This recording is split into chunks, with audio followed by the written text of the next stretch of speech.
Welcome to Against Medical Advice. I'm your host, Jimmy Diamond. The identity and location of the following recording has been changed to protect the anonymity and confidentiality of the clients. The views and opinions of speaker do not directly reflect those of the podcast. The following is a live recording of real people struggling with addiction and trying to seek recovery. This is for educational purposes only. We hope you enjoy. So, let's begin. Today we're continuing with the moral inventory of right and wrong, good and bad, and today we're talking about a specific emotion, shame, and guilt. We can also talk about guilt, but mostly I want to talk about shame.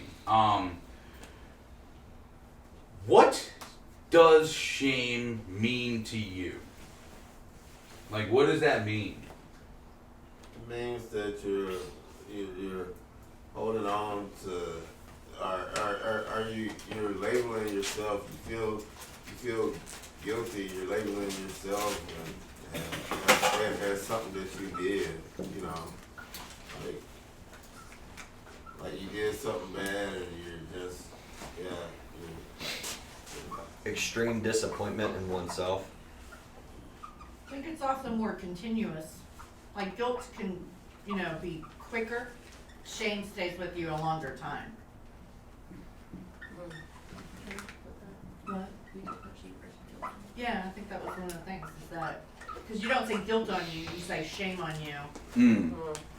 And I kind of think also, maybe it's not just in myself. Maybe it is, but I'm thinking about how when I was in active addiction, behaving the way I was, do you think my parents felt shame?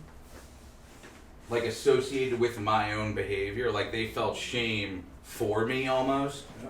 Do you think that's possible? Yeah, because you're affiliated with them as a child, so they can reflect and say, did I do something wrong? Normal reactions when someone you love doesn't matter. Okay, alright. I know my spouse more did. with guilt. Yeah. Okay, Is alright. it I know like my a higher spouse did. morality too with shame? What's that? Well, like guilt, or you feel guilty is kind of more on yourself, but like shame is like this higher morality, like people's views too. You may not be shameful about something, but somebody else thinks it is shameful. Okay, alright. So like awareness might be important.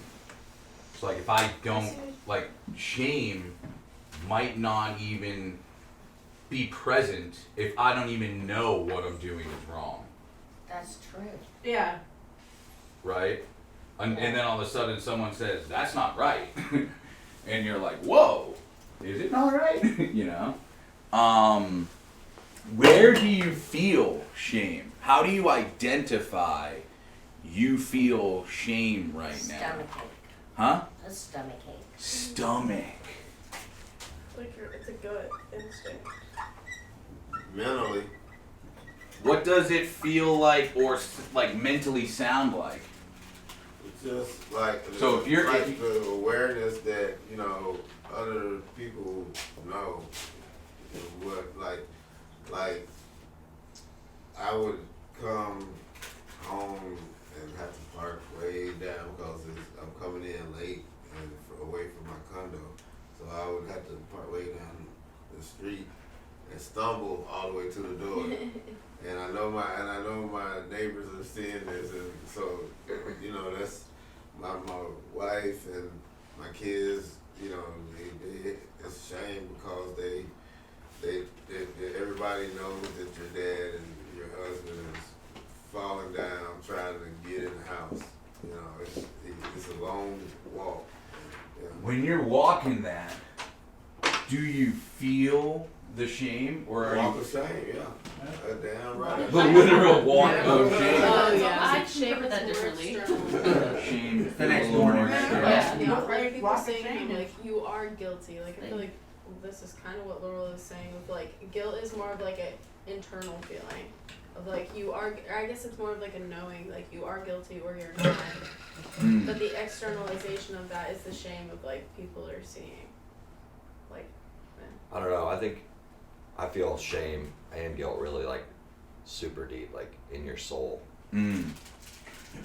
What is something you feel shame or guilt about?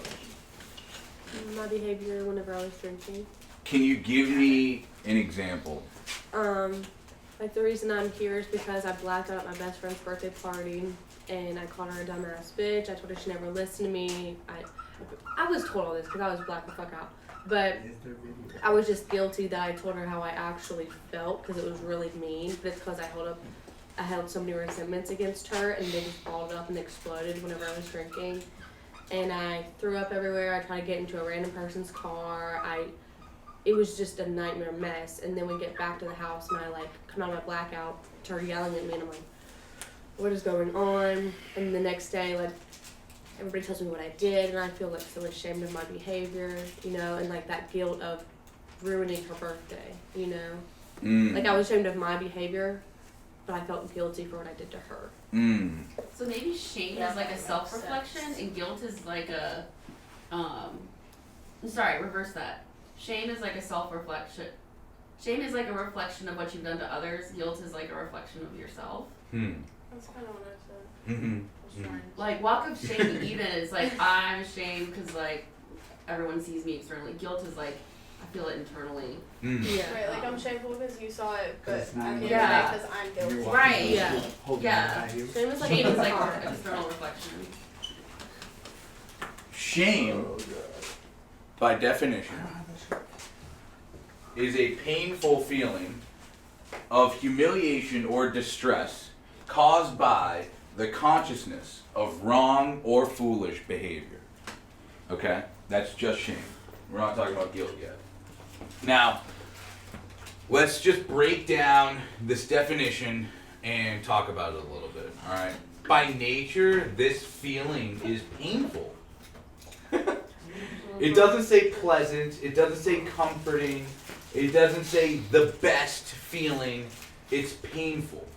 Now, talk about this feeling, right? The emotional state or reaction. Natural instinctive state of mind deriving from circumstances, moods, and relationship with people, objects, and concepts, okay? It's wrong or foolish behavior? Yeah, BX stands for behavior, yep. So these moments that we feel shame, we would naturally feel shame or guilt, or naturally not feel shame or guilt. You see what I'm saying? It's instinctual. How do you know a dog is experiencing shame? You come home and your dog appears shameful. How do you know? They look down, their tail's down. Tail Look- between their legs. Tail between their legs, they're down. They won't grease you. No. Where are they? Hiding. Hiding, right? They're feeling guilt. And then when you say, what have I you did. done, they look even worse. Yeah. Now, anybody have two dogs in here? Ever have two dogs? Mm-hmm. You come home, and one of them is guilty.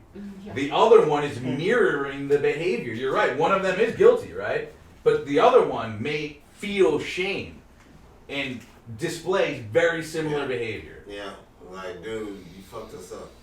Yeah. Right. Like, what did you do, man?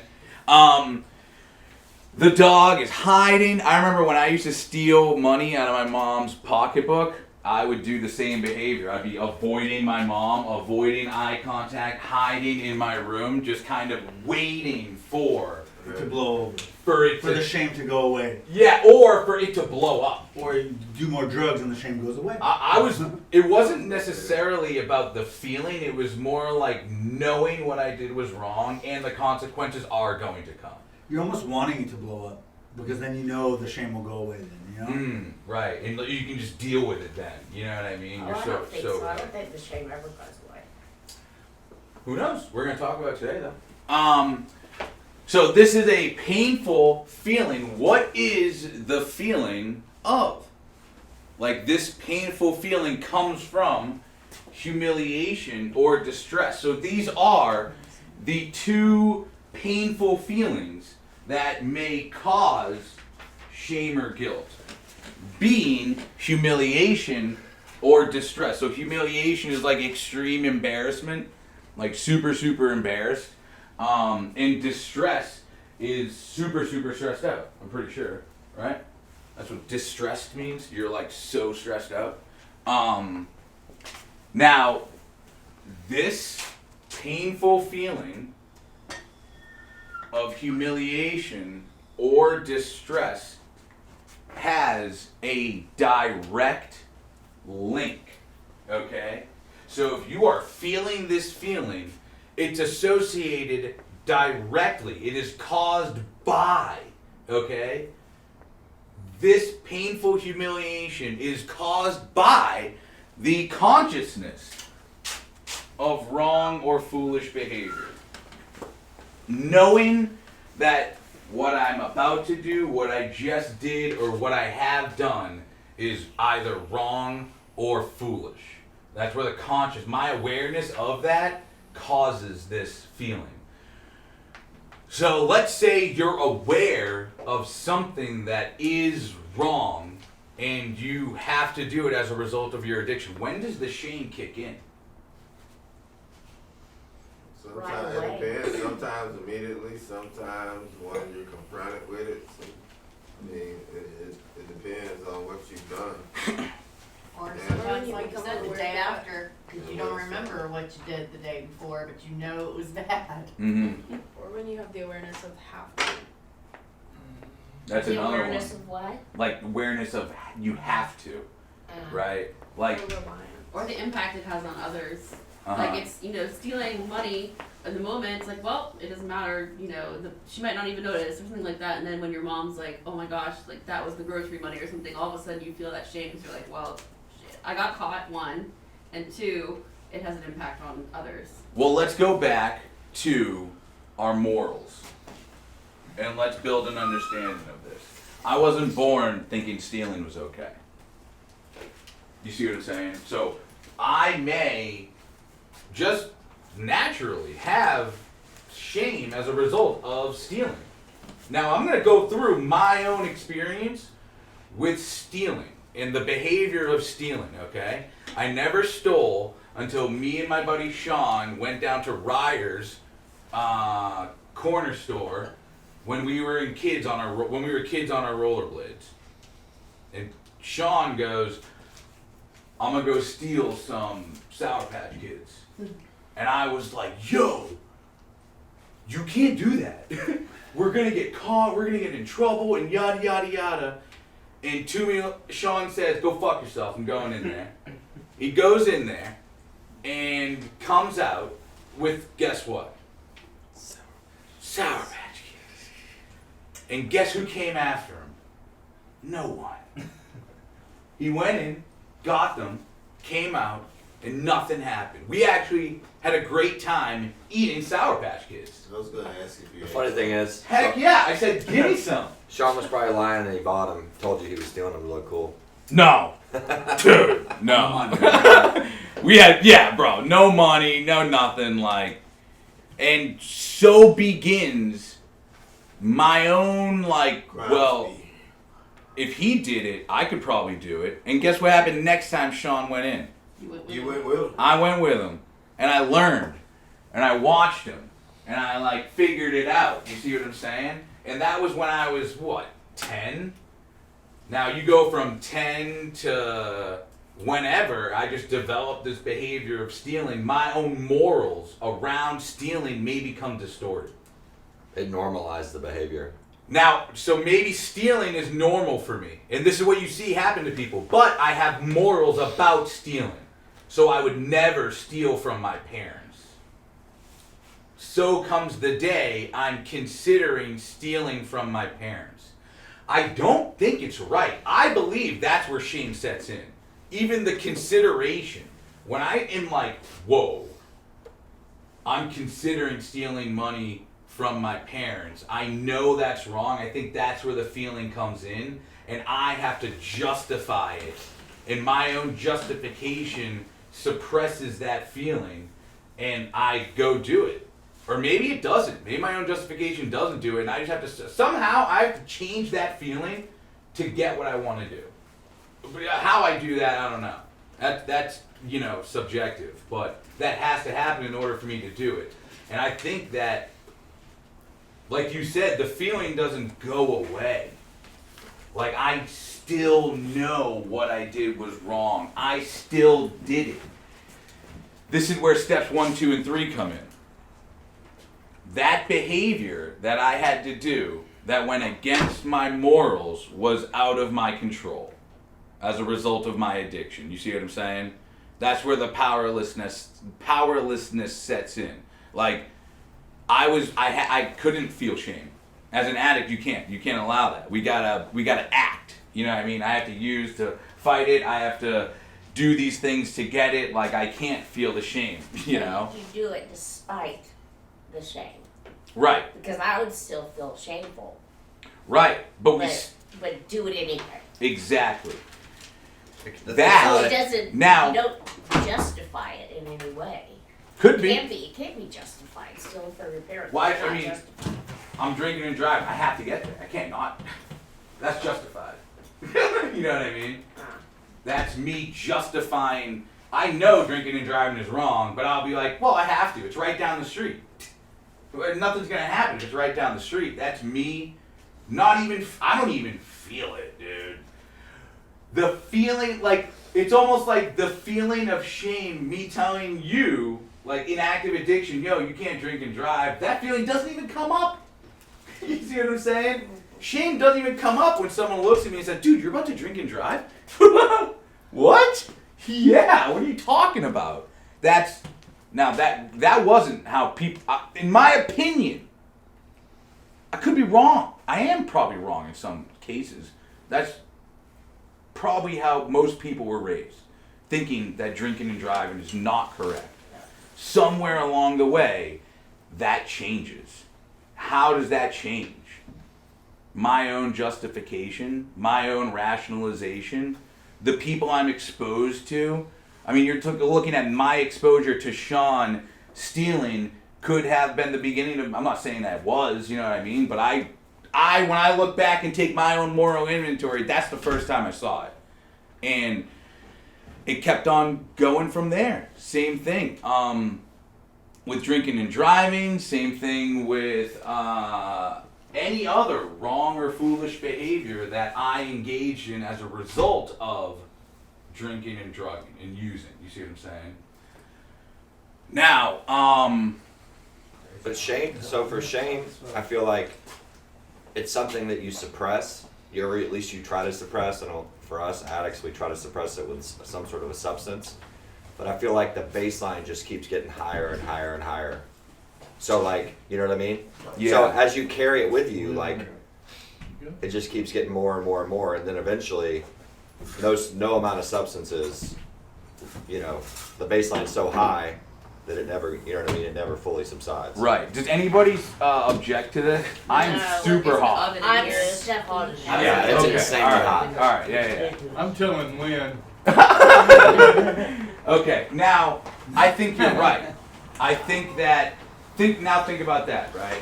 Maybe the first time we drink or drive, we know it's wrong. We experience shame, but like stealing. I know it's wrong. I may experience a little shame, but there's positive outcome. And the more I do it, you're right, that baseline may decrease to the point that I don't even know it's wrong. I don't even experience it anymore, right? There is no consciousness of it. It becomes that automatic kind of behavior, and I just do it now. Like, stealing literally became that for me. So it became like a way of survival, like eating, finding money, anything I had to do. So, okay, so we have a painful feeling caused by humiliation or distress. What are some humiliating, humiliating. You wake up the next day, someone's like, do you know what you did? Do you have any idea? And you're like, that couldn't be me. what does it feel like to be humiliated, dude? Awful. What are some humiliating things that you have to experience? You have to experience while using. Making an ass of yourself, I guess. That's Rejection. one. Like everybody in here's made an ass of themselves. Oh, facts. Falling down. Yeah. 4 more seconds and I'll close. Oh, no, Right. I'm Just good keep it with moving. Yeah, I want it open for sure. What else are some things that may be humiliating? Anybody ever get so drunk you wet the bed? Yes. Humiliating, dude. I've thrown up on myself. I never peed in the bed, but I just peed in random places, like Oh, bro. Pete in the hamper?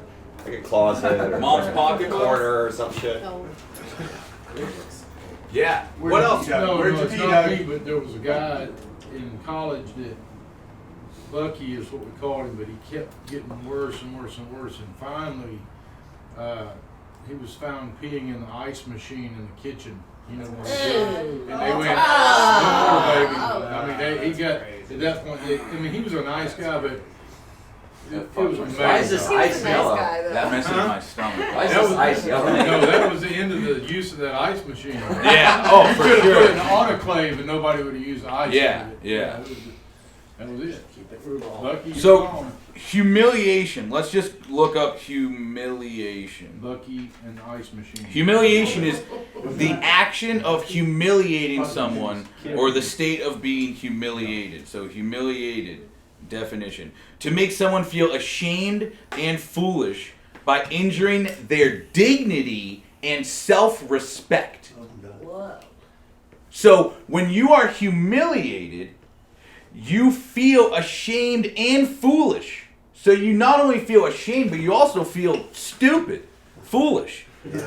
By injuring their dignity and self-respect, especially publicly. So the public display of this is what causes the shame. You don't feel shame when you're like high by yourself Nope. I don't or know. drunk by yourself. You feel shame when the awareness comes on, when someone else is, now that's not always, it says especially publicly. You know what I mean? It doesn't say always publicly. It just says if this is happening in public, you're for sure.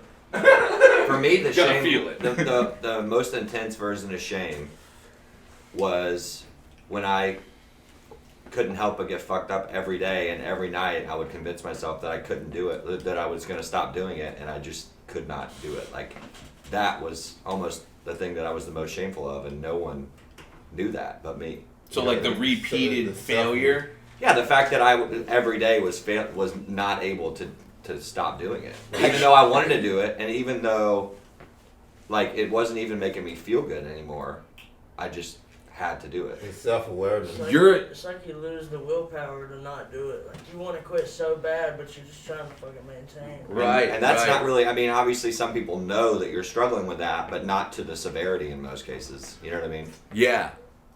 For you, did you have, I mean, I only ask you this because you've been here a couple times. Yeah. Did you experience and have to overcome any feeling of shame to come back here? Yes. Like How- that was the hardest part for me this time through was like, I felt such immense shame and guilt that I was having to go back in like a couple of months, that I was that weak. You know what I mean? That, yeah, I mean, that was like way worse than the physical part because I had only been using for like 3 weeks. So you know what I mean? The physical withdrawals, they weren't great, but they weren't nearly as bad as the last time. So it was almost all mental. And Well, shame it's and it's guilt. interesting because you're seeing that shame having the power to prevent you from doing the right That's thing. exactly what I was going to say. When I've done this quite a few times as well, you feel shameful, but you're so ashamed of what you can't overcome Right. that you hide it even more because you're more ashamed than you were the last time, the time before that. the It just time gets before worse that. So every time. It just makes you cover it up more and more and more and more. And it takes more and more to cover it,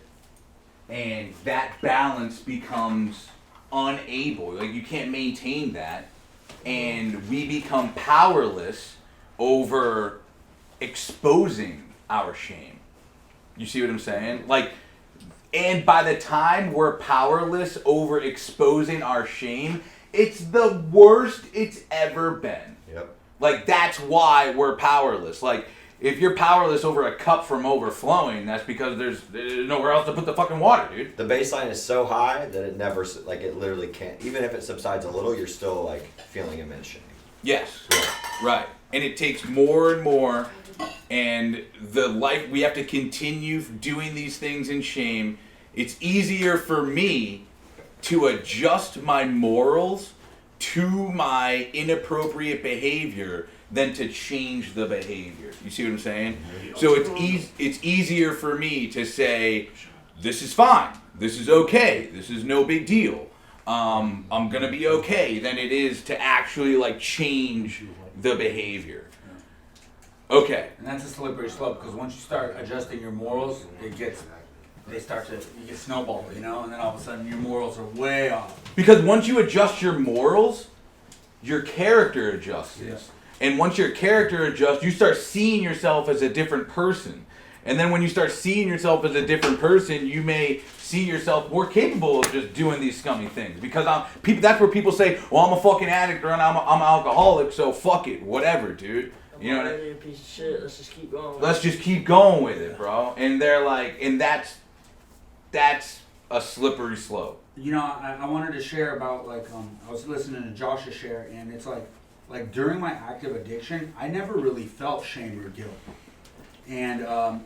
but when I got sober, because I never allowed myself to feel the shame or guilt because I knew I wasn't in any way able to handle it. So my natural defense mechanism was just to come up with some bullshit to talk myself out of it, to adjust my morals to it, to kind of worm my way through this whole thing, Mm-hmm. Then when I get sober, it hits me like a ton of bricks.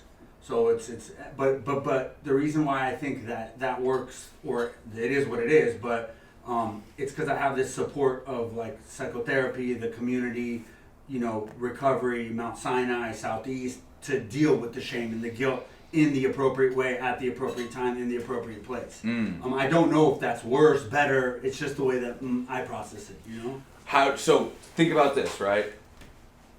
I agree with you.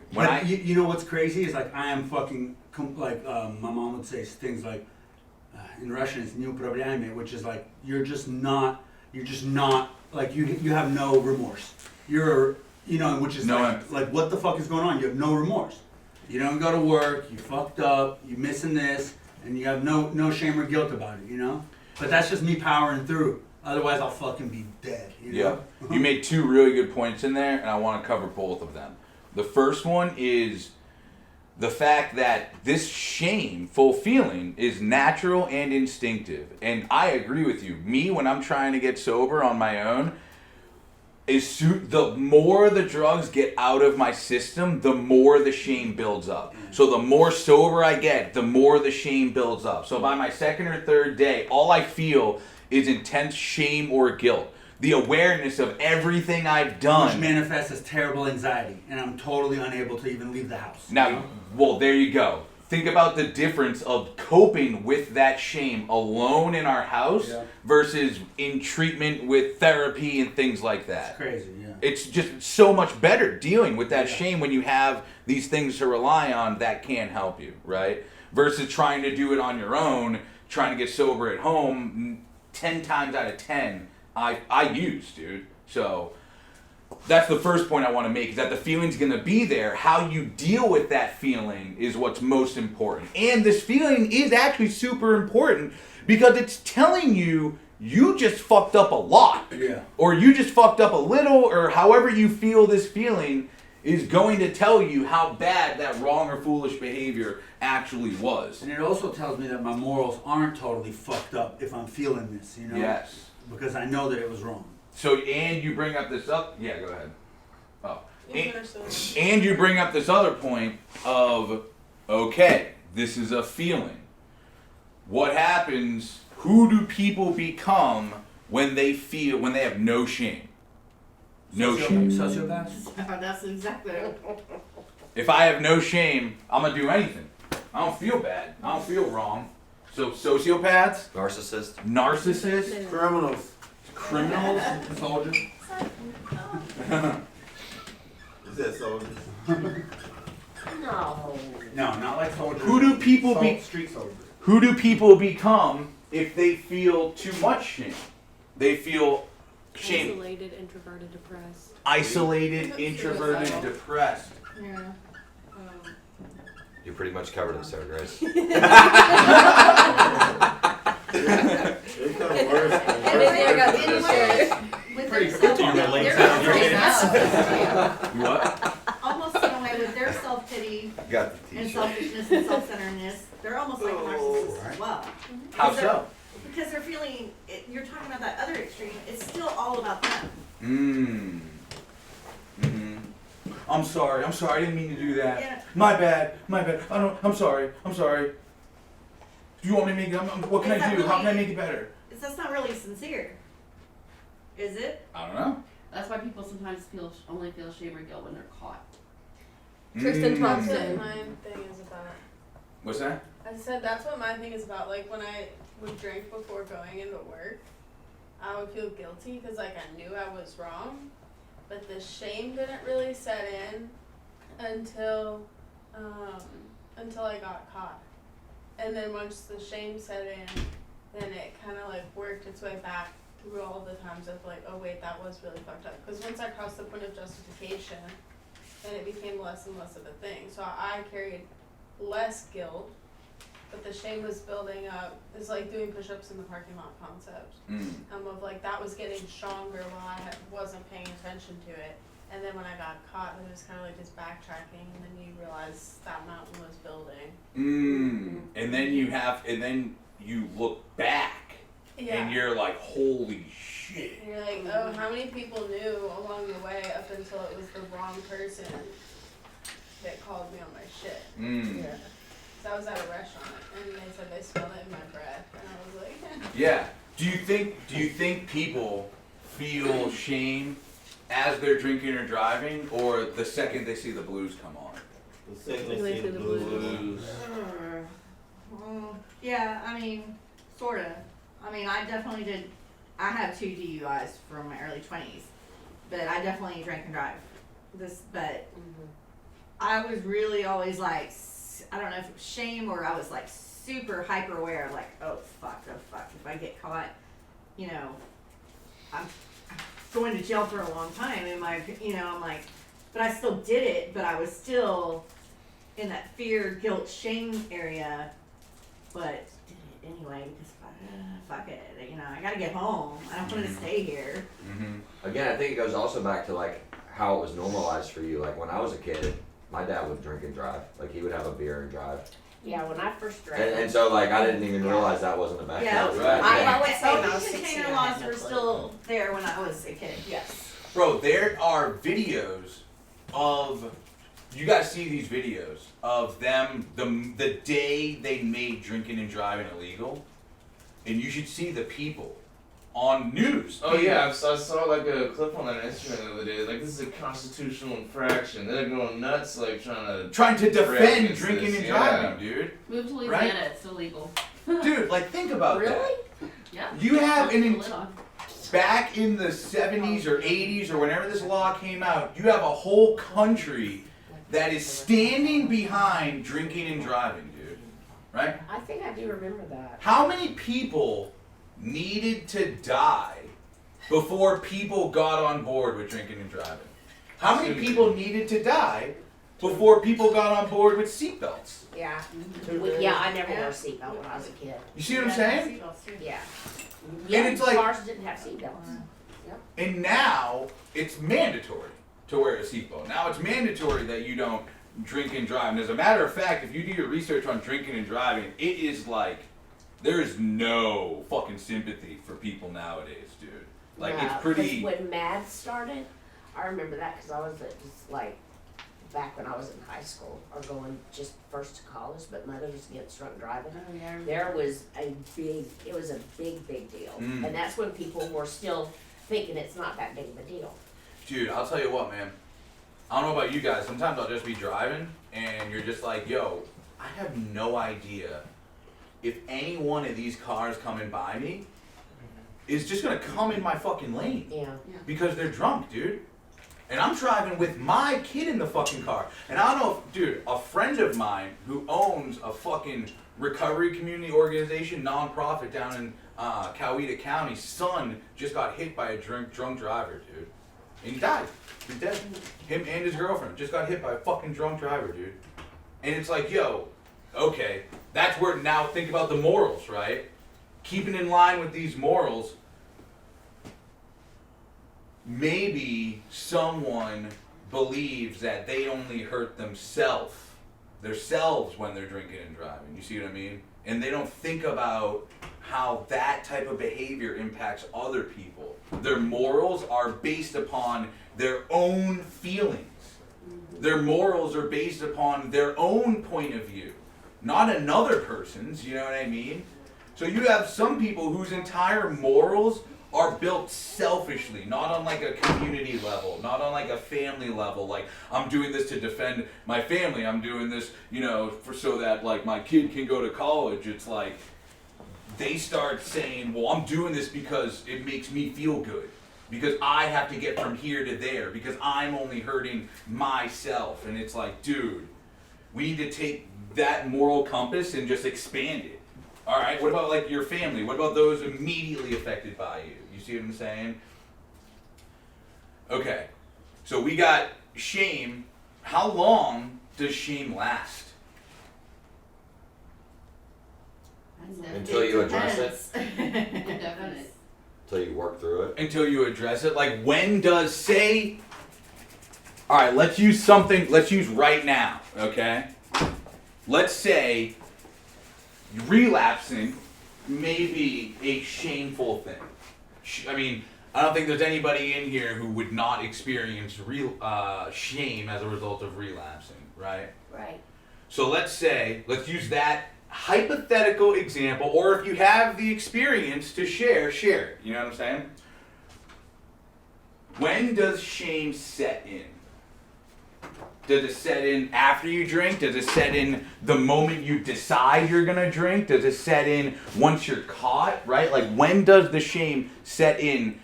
I think in a relapse, you start to feel it as you start thinking about it. Like before you even go and get it, like you start feeling it. You know what I mean? Because you're having those thoughts, and it's like, fuck, I shouldn't be thinking this way. So and then it just gets, obviously, then you go do it, and then you're like, more shame, and then you use it, and then more shame, and then...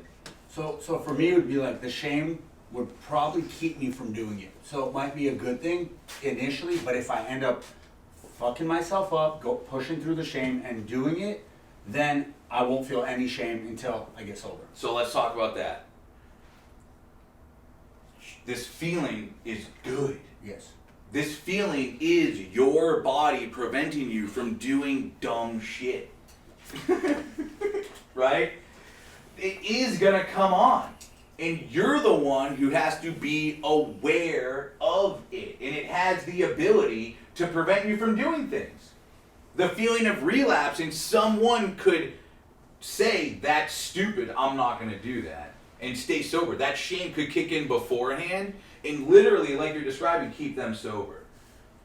How does that adjust? Like, what happens, what might happen in between that someone has this kind of, I don't know if I should do this, yada, yada, yada, shame's a little bit there, whatever causes them to say it, but they say, I'm gonna do it. Now where's my shame at? Is it more? Is it less? It seems like once I do it, I feel really ashamed, and then it's like, well, fuck it, I already did it now, so let's just take it all the way. So it's like there's contemplation, and then once it kind you of give goes into it, back, then it's like, down. Yeah, the difference is now. Yeah, and then It's like you if you don't have any other tools, keep on doing it, like. right. Just me on my own is probably not enough to conquer the shame. But because I have a sponsor, a network, a place to go, I can, But as soon as I disconnect and it's just me and that shame, I can talk myself into it, Yeah, so we're gonna talk about that. That's what I was gonna ask for people who have relapsed. Say you feel shame before, like you mentioned, Josh. What enables you to cross that threshold and basically ignore what your instinctual feelings are and say, I'm doing it anyway? For me, it's if I don't externalize it and I don't talk to somebody about it and I just live in my head, like Try I to will carry 100% of the time I would find a way to justify it, Yep. even with the shame, through the shame. Okay. I'll find a way to justify it in my head. And I've never actually talked to anyone about it previously. Like every time, that's what's happened to me. So I'm hoping that this time through, like I'll actually talk to somebody when I have those thoughts, because I think that's the one thing that will prevent me. Did you ever think like Well- I should talk to somebody, or was it just like I feel horrible? Well, yeah, I for thought this? that I should, but I knew that if I did, they There's a would whole tell me other not to shame do around it. that too, Yeah. you know? Well, then they would tell me that's a bad idea, and you know, my brain. So you've already like mentally relapsed essentially. Yeah, exactly. How do you feel when people tell you that's a bad idea? You feel humiliated? Yes. In a way, yeah. You know what I mean? When someone tells me, bro, that's a dumb idea, it's like, yo, do you have any idea how much I've been thinking about this? Do you I've have given any this a idea lot how of much thought. effort I put into this? Which leads me to be stressed out, because now I need to come up with a new fucking plan. And if I do reach out to the sponsor, go to the meeting, that's just going to increase my consciousness of this not being a good idea. You know what I'm saying? Like, all that's going to do is increase my consciousness. I'm not going to want to do it. And some people are afraid of that, and they don't want to do it. And they see as their own conscience, what the ideas that they got, and they can handle it one time, no big deal. Things like that, they justify it, so the shame won't be that bad. And I don't think we're thinking about it in a sense of like, oh, I don't want to feel shame. You know what I mean? You're just like, I'm just gonna have one. It's no big deal. There's no shame with one. You see what I'm saying? Like that's the belief. That could be the belief. So whatever the belief is, that second step causes us to either act and use or act and stay sober. Yes? You gonna say something? Yeah, I was just gonna say kind of going off of what Josh said. So you have the feeling, it might prevent you from using, but you go, okay, cool. I got my shit together. I'm not gonna use, and then you still don't share it with somebody. You know, thinking that you beat it, you got over it. You know, that's where it's dangerous for me. It turns into an obsession. And then you think you got it, and then that actually is the wrong way to think, because and then you go, and then it just creeps up on you when you're not expecting it, and then boom, you're fucked. It turns into a secret. Yeah. Like a secret that you kind of hang on to. Even if the initial shame does keep you from relapsing, which is really what it's intended to do, which is manifesting the shame in a positive way, the problem is you should still, acting in sobriety is still sharing it with somebody, and because it's like 50% of the weight off of you. You know? And that you build in some accountability. When you're talking to someone, that can confirm or deny whether or not this humiliation or distress is justified or not true. And sometimes this when is you just hear a yourself feeling. say it, like, man, I was thinking about fucking just pouring myself a shot and then you're just like, how fucking ridiculous is that? You know? Hearing yourself say it. Yeah, hearing yourself say it is, well, for me. Right. Well, I think, so now we're talking about how increasing consciousness in the awareness can actually prevent me from doing something. You know what I mean? Yes. But I also think our intrusive thoughts as addicts is natural as well. Yes. Sure. And if It's what you do you with know, you don't have to feel shame if you think it. If you can use your tools, you talk Right. to someone. Let's say I go through my CBTs to stop my thought and go, okay, well, I recognize that this is just an intrusive thought. This is a craving. I've got 90 seconds. You know, I need to reframe my mind. If I don't, let's say I didn't share that with a sponsor that day, I wouldn't say that I was necessarily wrong for not sharing it or a secret. For I'm just you, giving yeah. the counterpoint of that. Absolutely. Mm-hmm. That you don't have to. You can share. It's 100% Sure. great, but I don't think if you Everyone don't feel like it's a processes secret, different. if you processed it in the I right share. way. I agree with you.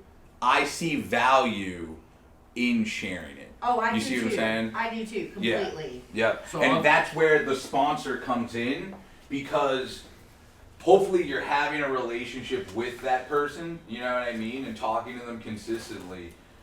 And when you do have that relationship, topics like this come up, you know what I mean? If you're doing a daily inventory and you're constantly feeling shame day after day, that's a feeling that I may want to be aware of, you see what I'm saying? And it may not make sense to me, but it's a feeling that I need to why do I feel this? You see And what I'm that's, saying? it's also like building up that, like we kind of talk about the threshold where your moral decline, you know, you get away with doing something, so then now the bar has been lowered. Same thing with like not sharing. If you don't share and say get away with it, well then maybe in the future you have a larger craving. Oh, I solved it by X, Y, and Z, until you actually really freaking needed to talk to somebody and you've lowered the bar of like what I need. Does that make sense? Yeah, yeah, yeah. Like I talked to my therapist about that. She's like, talk to me about the little shit that bothers you, because when the big shit shows up, I want it to be natural Right. I for you agree. to show up. It's like they say, like just even if you don't have to or need to, call people, start practicing calling Yeah. people, so that way it's not uncomfortable when you really need to Yeah. call people. Yeah.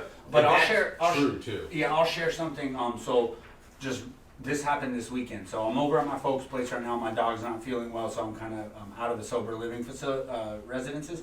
So I'm there, and now we have this, like, everyone has this at their house. It's like an all-purpose drawer where Sorry. everything's in there, you know, all kinds of shit. And I needed like crushed red pepper because I ordered a pizza. So I opened that drawer, and there's like also the drawer where we keep the straws.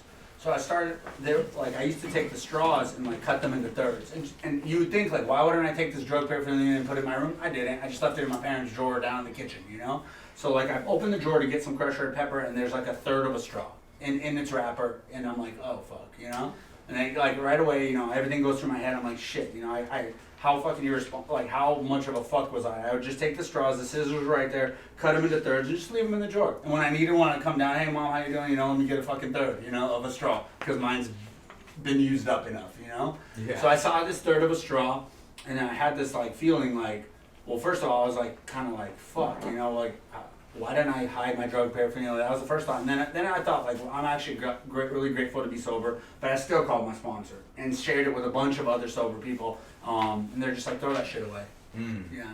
Yeah. Yeah. Dude, and that's an instance where the shame comes, like, this is what shame is supposed to do.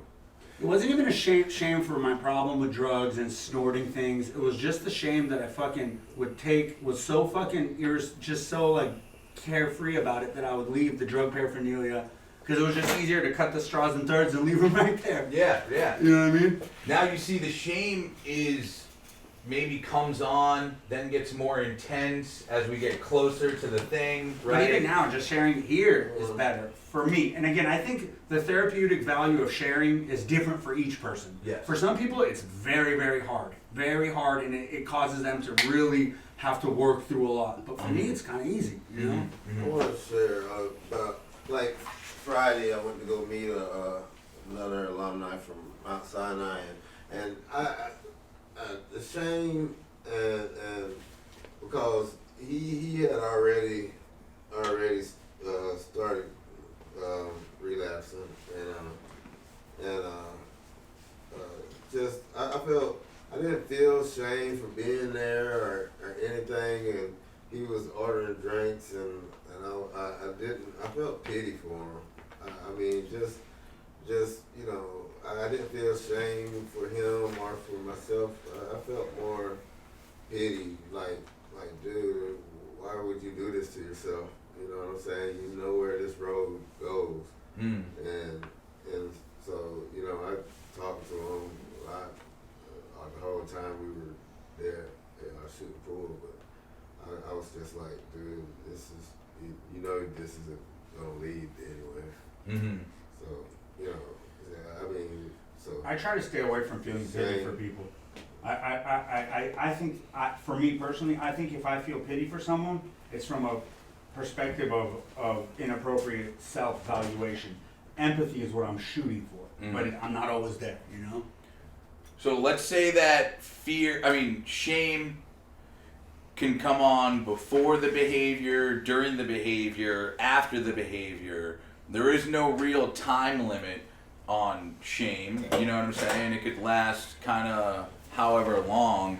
I think understanding that could be like a preventative way, a way to prevent shame. How do you think we deal with or understand shame felt as a result of our behavior we've already done? What do you think is a way to kind of work through that?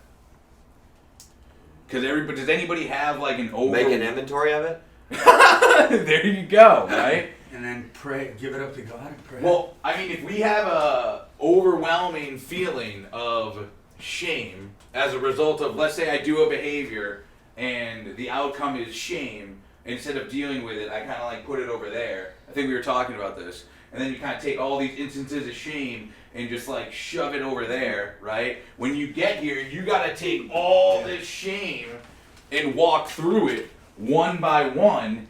And the reason we do the inventory, what's going to develop may be commonalities.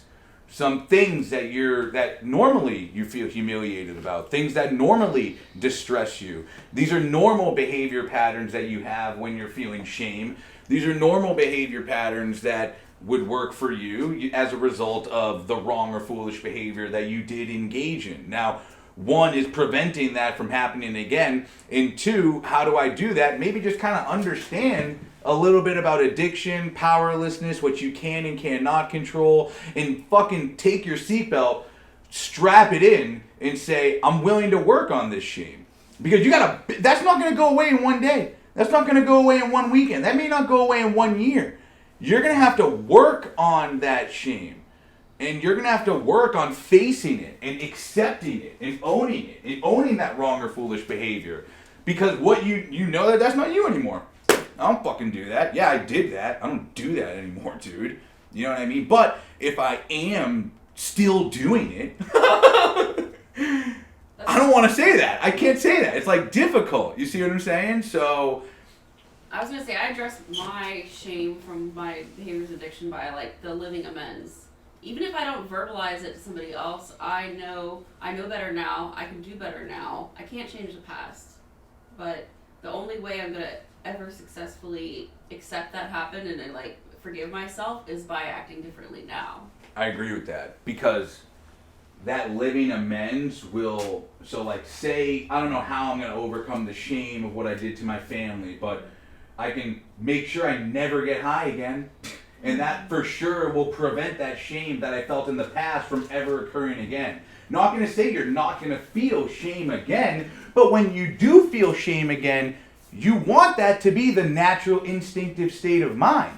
You see what I'm saying? You don't want to be in a state of shame as a result of what you did. You want to feel, well, obviously that's what's going to happen, but you want to feel shame because what you might do, or yeah, you know what I mean? Like cause you, I don't fucking know, dude. You I don't know. Improv, Jimmy. Improv. Come on. Okay. Yeah. You accidentally did the dishes wrong. I don't know. Super simple. Or you're doing the dishes, you drop one and broke it. Drop one, broke it. You know what I mean? I don't fucking know. Put me on the spot, you know. Wrong or foolish behavior. Maybe I shouldn't have said that, but I said it, and a good thing I'm in a good relationship with this person. You know what I mean? Something at work. Who knows? Any instance. So now hopefully the feeling comes on and you know what you're about to do is stupid, so you don't do it. That's what this is. Shame is like a preventative action, okay? So what we're going to do now is we're going to take a break, and when we come back, we're going to go through the inventory. We're going to talk about instances and situations that we have shame around. We're going to try to understand commonalities between all those and build an understanding of like, why do I feel this in these situations? So, and how have I contributed to this feeling? And then when we come back after that, we may dabble into a little bit of fear, because I don't know how long that's going to take, but we will see. So take a break and come on back.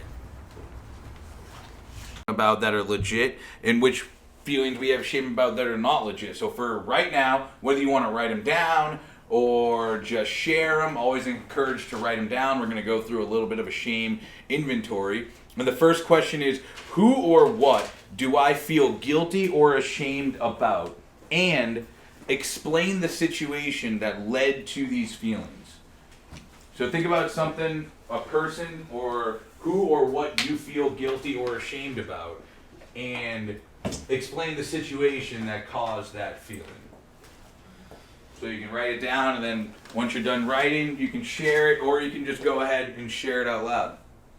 I mean, I think I kind of put in perspective earlier about what because I mean, I still go to the neighborhood because I have friends that live there, And just the shame, it's a couple of shames there. The fact that, you know, I many a night stumbled into the house, you know what I'm saying, playing with my keys, dropping my keys, trying to get in the door, you know, just falling and everything because I've been out on the drunk. And also, you know, the shame that I don't have my condo anymore. I still have friends over there, and I go over there and I had to face that, you know, I used to live in this building right here. This was mine.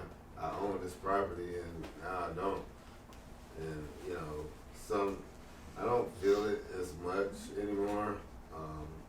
But sometimes I do when I go to visit my friends. Be like, you know, this kind of sucks.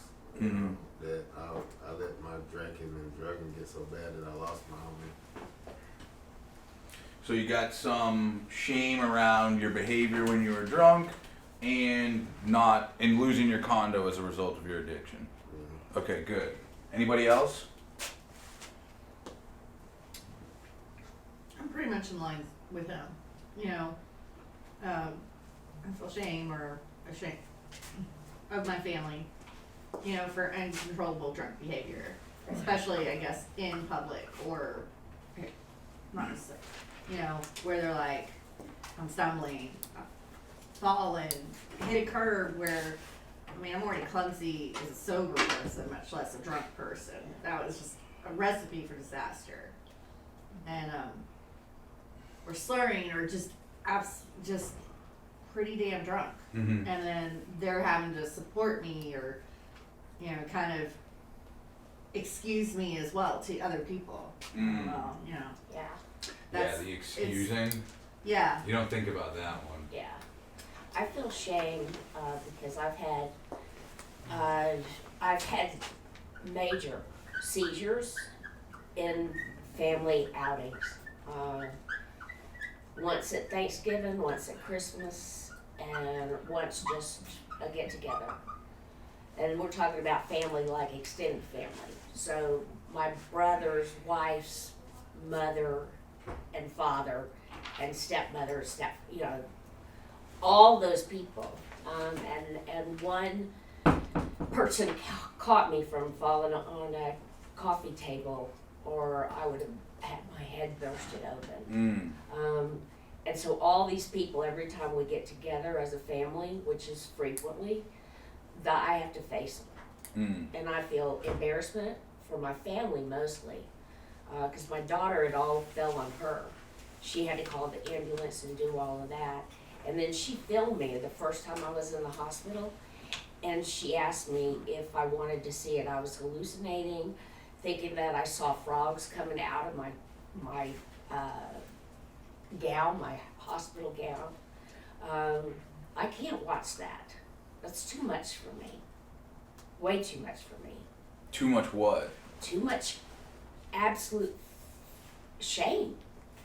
And I'm mad at myself. And that I upset her that badly and the rest of my family. I don't know that I'll ever not feel shame about that. I don't know. I'm definitely going to acknowledge it in walking through the steps. I'm going to acknowledge it. The next time that we are together, I'm going to acknowledge it not as a amends, but just to acknowledge, and that they continue to stand by me and support me, and they're happy for me when I'm trying to get sober and stay sober. So I appreciate that, and then I also feel like I really don't deserve it. You know, I've relapsed 6 times, and I just hurt my family time and time again. And I think I've told some of the people in here that my nephew, who I'm very close to, he sent me a long letter and said he cannot watch me anymore. He just will talk to me from afar, but like if we're at group outings, but he doesn't want to talk to me at all because he just can't stand to watch me die, is what he said. Now, are you still actively engaged in the behaviors that would support that feeling? No. Okay. No. Do you believe that the longer you stay away from those behaviors, the more that feeling will decrease? I sure hope so. I believe it will. So, I mean, maybe you never forget what you did, but the feelings associated with it may not be so, Yeah. you know, detrimental, so I feel debilitating. I feel shame and guilt. Yep. So, I hope so. let's understand how, now again, what we've been talking about is how these emotions are prompted by stimuli. So, family is a stimuli. So family may be prompted, holidays coming up. You see what I'm saying? If you got a holiday coming up, someone may have awareness of shame that is going to be present at the family event. You see what I'm saying? Mm-hmm. So let's break down the emotion by the things that cause the emotion. Does anybody remember the 3 things that cause the emotions? Circumstances, moods, Places. Wait, hold on. and relationships. Mood and I relationship. have it down. You got it. Circumstances, moods, and relationships.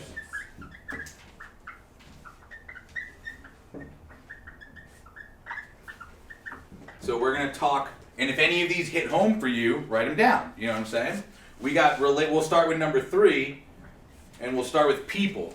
There are people who, when we think of them, when we're exposed to them, we feel shame. You know, in early recovery, I always felt shame just talking to just being on the phone with my mom. I'm hearing her voice, not seeing her, not, you know, being in her presence, just hearing her voice. I feel a deep amount of shame. I don't even need to hear her voice. I can just think of what I have done. Be in a state of mind where I'm just playing a loop of what I've done, and like we were describing the feelings associated with it, my stomach starts to hurt. And you start to feel like, oh man, I can't believe I did that. You see what I'm saying? Just the thought coming up. Now the thought might be concept. Like just the idea that I have hurt this person. Just the idea that I am capable of hurting this person, right? The concept of the shame can give us this shame, the concept of the relationship, the concept of a relapse, for instance, right? And object. You're talking about maybe feeling shame by just not drinking alcohol, but just being in the presence of it. Someone may feel shame. Kind of like, damn, this is wrong. I don't know if I should be here right now. Is this the right place for me to be? Like we're describing, right? Yeah, I had to leave. I was like, dude, it's like you're drinking. We're at a pool hall where they have a bar, and I'm like, yeah, I can't be here. Yeah, right. And just, it's the building, the objects, you know what I'm saying? Remove the alcohol, maybe being there wouldn't have been so shameful. You see what I'm saying? That's just understanding how if you incorporate the drink or the drug, the shame could come up. Now, if you have these relationships with things that have been destroyed as a result of drinking and drugging, the feeling may come up as well, okay? Now we're going to go to 2, mood. Is there a, yeah, you got something? No. Is there a mood that may cause you to feel shame around? What? Like sadness or despair or just anxiousness. If you're writing them down, write them down. So if you're writing this down, write down those feelings, right? Anybody ever feel shame? I hear often like someone could be here, have like 30 days sober, be on their quote unquote pink cloud, and they feel bad that they feel so good. I've done that. I've done that. Right? Is that real or is that imagined? That's imagined. I don't know. I I felt Really? yeah, like I'm afraid because I'm feeling better than I've ever felt, and it scares the shit out of me because I'm afraid that I am on a pink cloud and something that the other shoe's gonna drop. Mm-hmm. I'm afraid. Mm-hmm. But Okay. is it a healthy fear? Is it a healthy shame? I mean, I think that the feelings are healthy. It's about how I deal with them that could make the outcome, a problem. All right, I have a different example. Obviously, I'm in sober living, and I initially had kind of thought I was only going to be here for 30 days in sober living, and then start doing Zoom. Mm-hmm. And pretty much within the first few days of me being here, I was like, dude, I need more time. And I definitely felt shame for putting that burden on some of like my family and being away. Mm-hmm. Even though I know it's the best thing for me, there's still, well, look, because I'm an addict and or alcoholic, whatever. I fucked up my life. Now my family is still facing consequences of what I did and who I am. Do you think that in order to be in recovery, that is a non-negotiable thing? Yes, I came up with a whole bunch of ways. I gave them analogies on why, because but yes, it was. It didn't stop me from feeling that way, but I knew I had to put my sobriety first. Right, and above my family right now, above everything else. right. So does your family support you? Yes. So family supports you, have the feeling of shame. The feeling I have of shame right now is the worst it could ever be, and maybe the best it could be. You know what I mean? Because it could be worse if we continue to go down that road. So would you say that the shame you're feeling right now is healthy and normal? Well, yeah. I mean, again, I kind of worked through it too already. I kind of, I don't feel shame today about it. I felt shame about it when I decided, and then.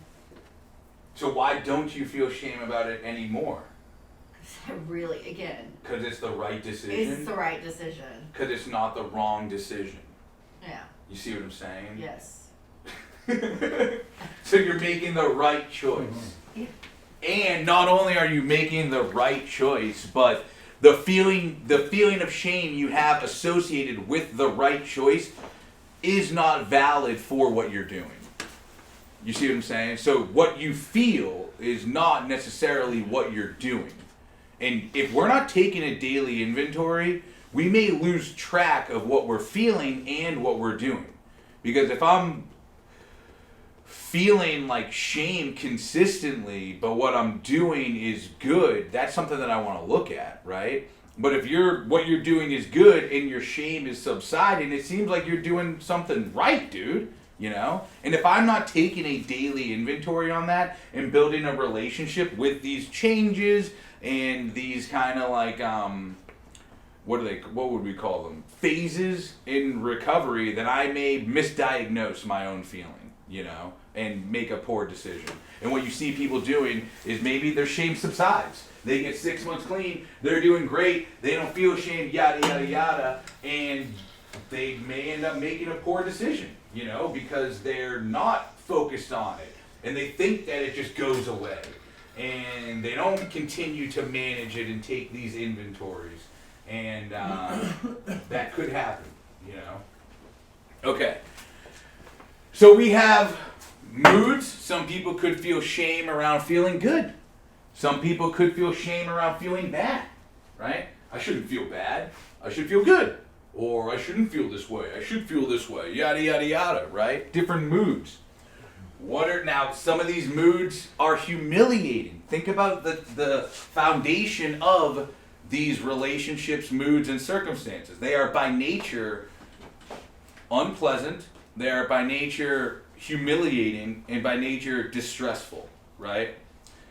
Some of these moods may be that way. Some of these relationships, when you're just facing your friends, you know what I mean?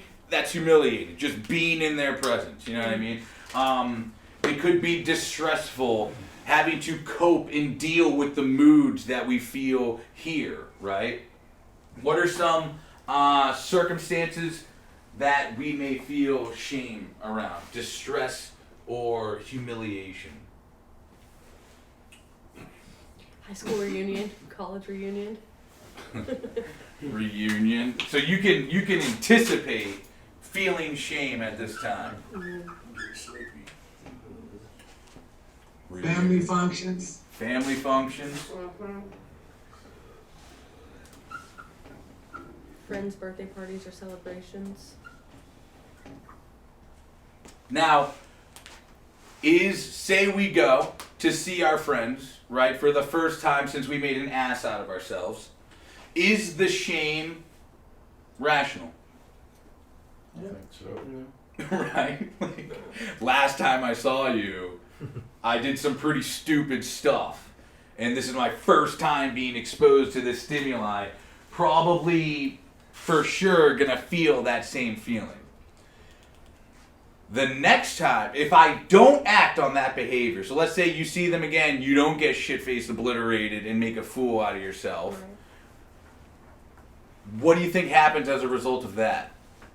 Do you have any shame still? Does your shame get less? Does your shame get greater?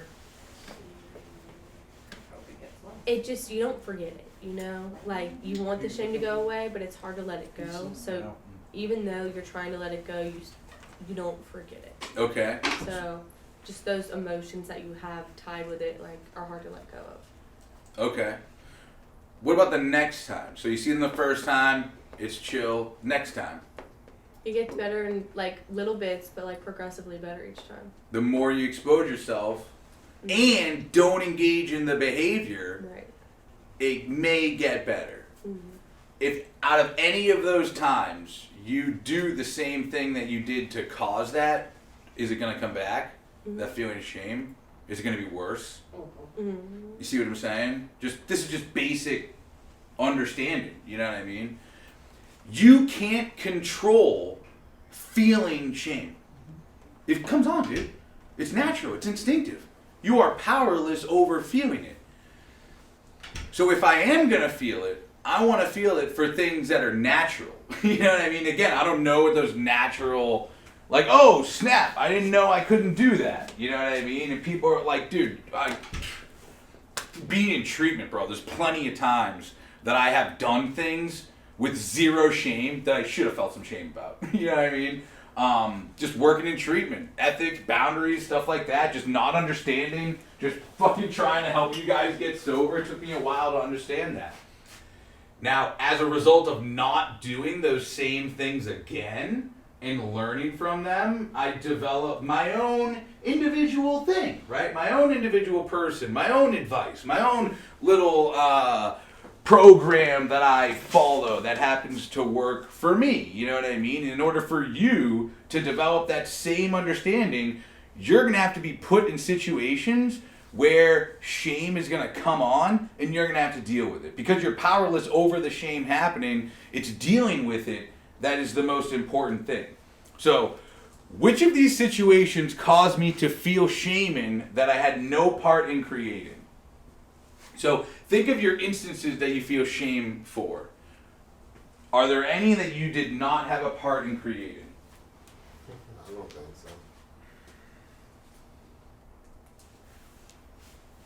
I mean, Same. I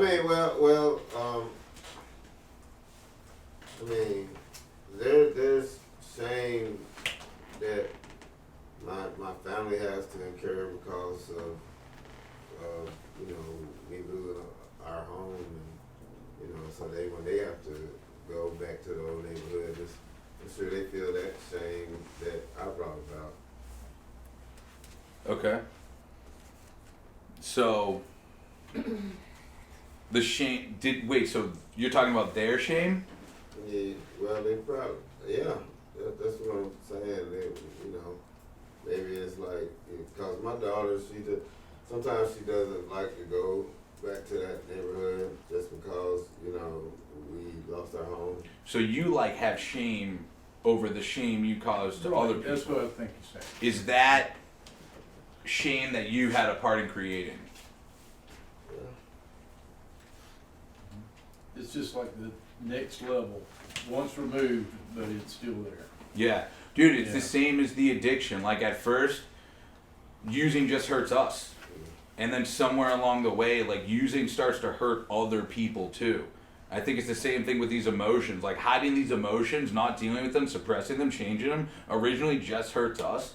But somewhere along the way, it hurts other people. Like, yo, when are you going to learn this lesson? And you shouldn't feel bad about it.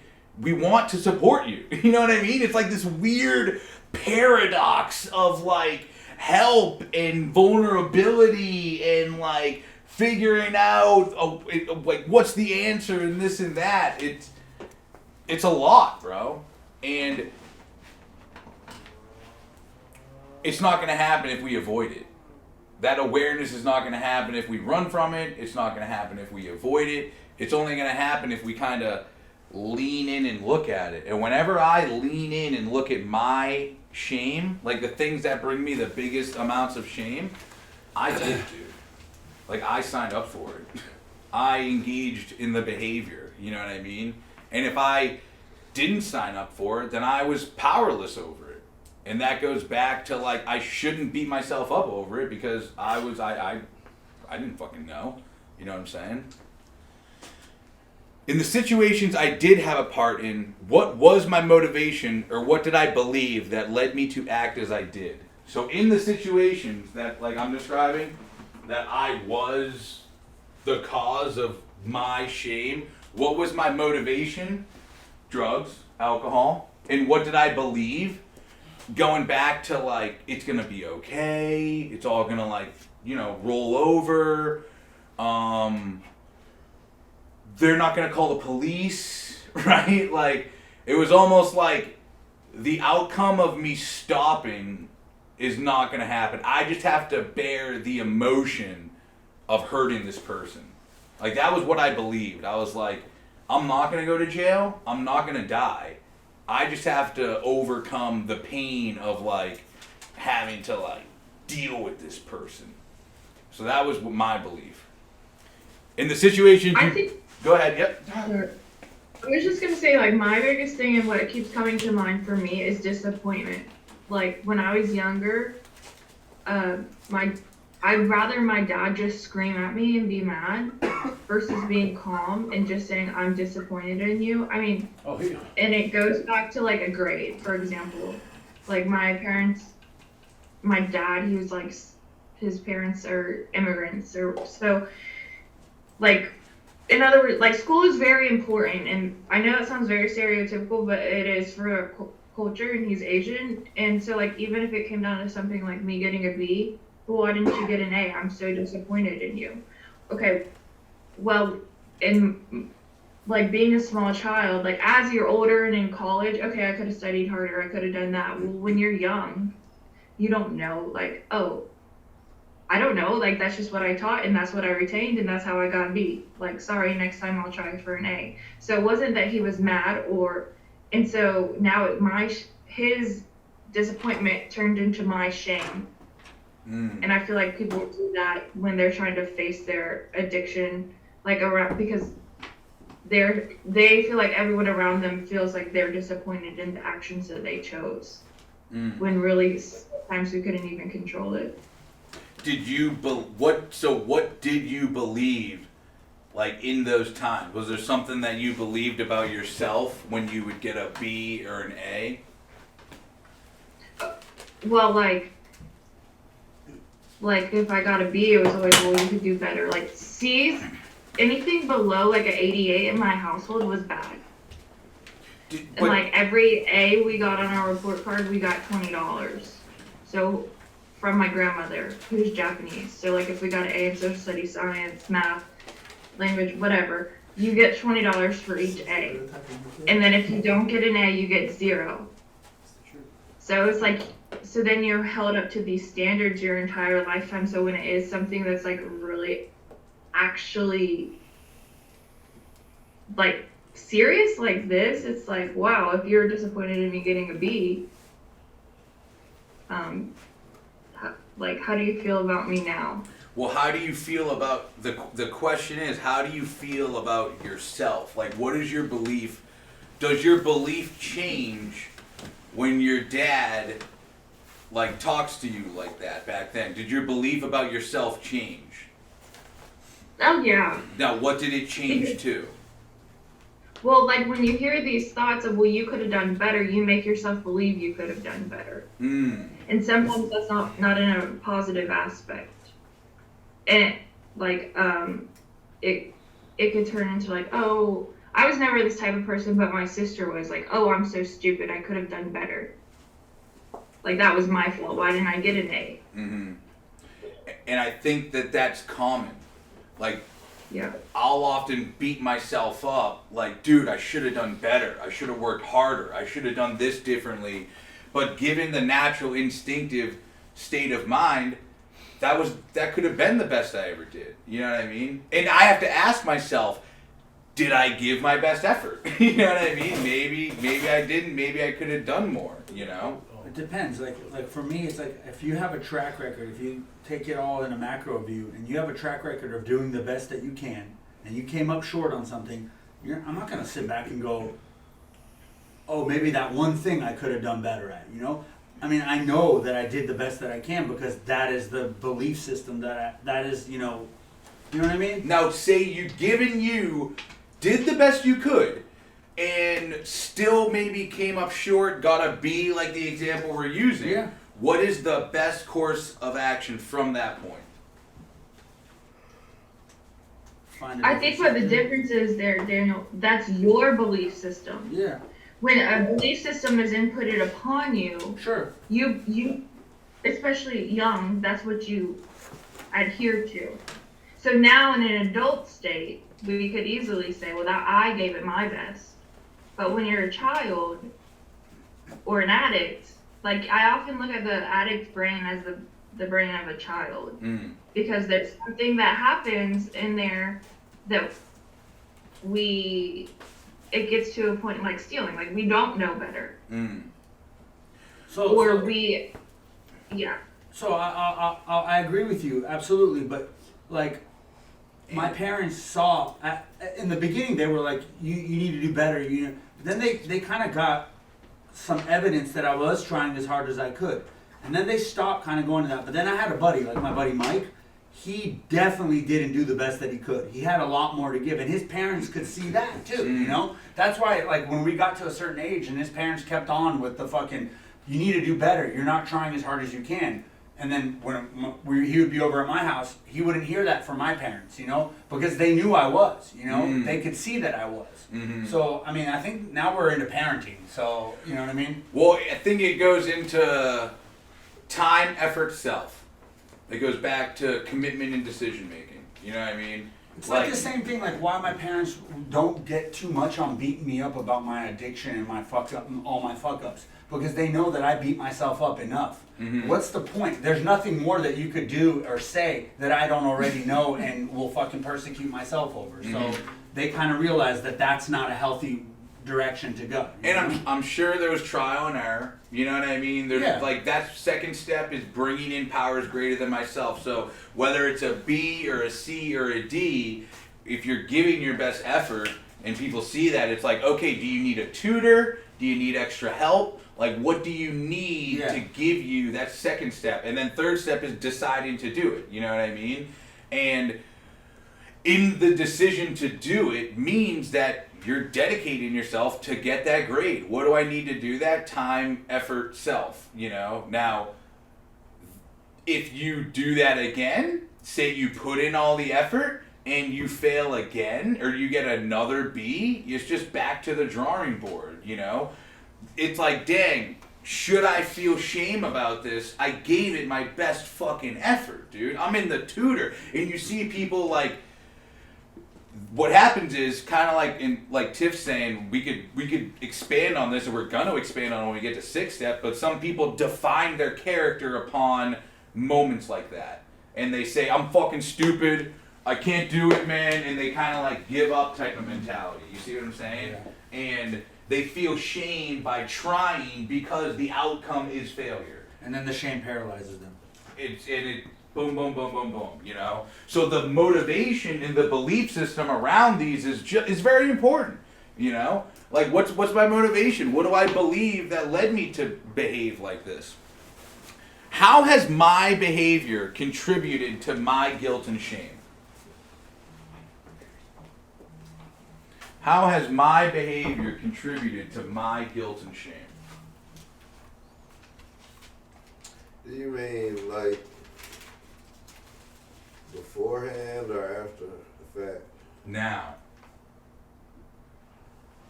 So how does from this point forward, how does your behavior impact your shame? Well, it kind of gives you insight into your shame, and it puts you in a place where you can actually address it, and you can, you don't have to feel so much, I want to say guilt, but it kind of, I don't want to say that it diminishes it or reduces it some, because you're working on yourself and you're moving toward a goal of sobriety, complete sobriety, and I just don't want to use the word diminish or minimize, maybe, I don't know. Mm-hmm. I'd say Our that shame is dependent upon our behavior, right? So Right. if we have positive behavior, then our shame might, in fact, dissipate. yeah. But if we go back down that same path, We and reinforce it, and it then- gets 10 times worse. Exactly. Yes, that's one thing that I'm noticing is this feeling comes from me doing things that are stupid. I can't prevent shame caused by me doing things I don't know are stupid. You know what I mean? Like faux pas and shit. Right. You know? But there are things I know 100% are wrong, are bad, are foolish, and I should not do those.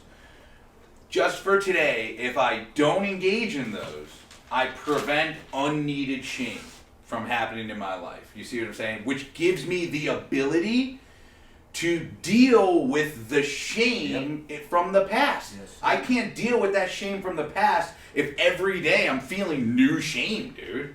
You know? So the new shame dominates your thinking, you know? dominates it, dude. You I don't gotta got go time. like 3 or 4 shame-free days to start working on the old one, you know? Right. So, in order for me to really deal with that shame that I feel as a result of what I've done, I gotta stop doing foolish things. Like, on a day-to-day basis. And the number one, thing that has what's the best thing that can yield the most results is sobriety. Like, if you want something to give you the most yielding results on shame and guilt, is stay sober. And that will slowly dissipate, like we're talking about. Stay sober. It's like if you stay sober and almost do nothing else, your shame if you do other things, it's just faster. You know? Right. Exactly. Do you have a question? No. Oh, okay. Any questions on shame and guilt? That is shame and guilt. There's 4 questions in that inventory, and you can just run them through. And I'm telling you, if you get good at feeling shame and guilt, you're going to sit there and say, damn, bro, I feel super shameful right now, or that is going to cause me shame. It's helpful. Yeah. It's very helpful. If you're aware of this and it's associated in your decision making, you can really prevent a lot of problems. And nothing is worse than doing something you know is going to cause you shame, bro. It's double. It's double the shame. Double the humiliation, double the distress. Okay, so we're gonna dabble. We're gonna switch gears and dabble. All right, into a little bit of fear. All right. We're gonna start by talking about fear on a powerlessness level. So today, what we're gonna talk about is how am I powerless over feeling fear? But I specifically want to talk about it in relation to society, okay? And I'm going to start the discussion by saying